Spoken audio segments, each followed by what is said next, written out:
Hi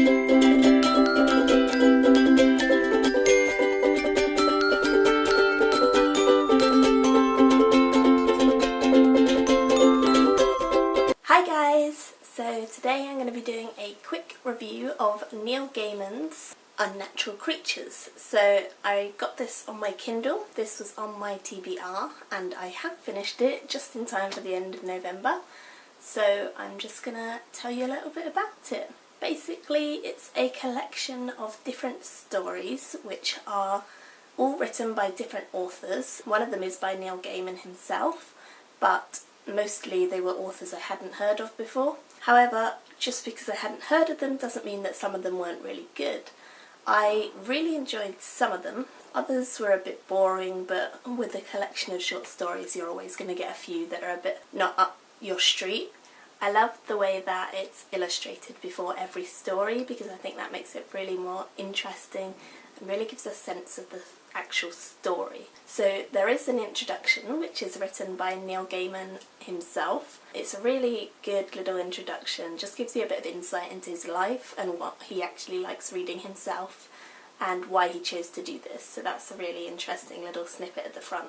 And then before every start of the story there's actually a little biography or a little snippet which Gaiman has written himself, which says why he chose that author and what he has in common with that author and what he liked about that author's work and why they're in the book. And that's really cool to have there because that actually gives you insight into why the book was collated as it was. There's a lovely illustration with each of the beginnings of stories which does link. So this one is the cartographer wasps and the anarchist bees, which I thought was a lovely story. I really enjoyed this one actually. And then the griffin and the minor canon.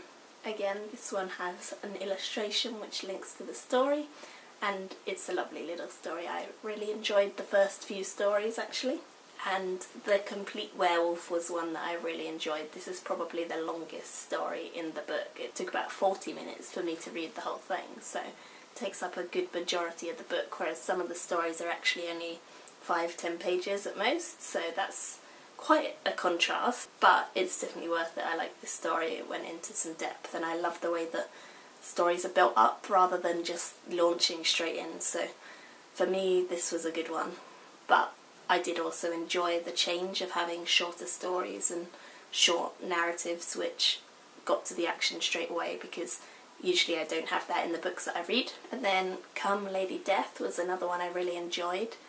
Basically I enjoyed the majority of them, but there were a few that were just a bit too short and underdeveloped, so I didn't enjoy them as much. But overall I thought it was a really good collection of short stories. I've never read a collection of short stories, so I really enjoyed it. So I gave it 4 out of 5 stars. I thought it was really good, thought it was really interesting. I loved all the little snippets that Gaiman put in just to add interest and make it a bit more contextual for the reader, because I thought that that was helpful and good guidance to why they were included and so on. And on the whole I did enjoy the majority, so I'm going to give it 4 out of 5 stars because I enjoyed most of them and I loved the illustrations and the format of the book. I thought it was really, really well laid out and set up. So that's that. Thank you for watching and I shall see you guys soon. Bye!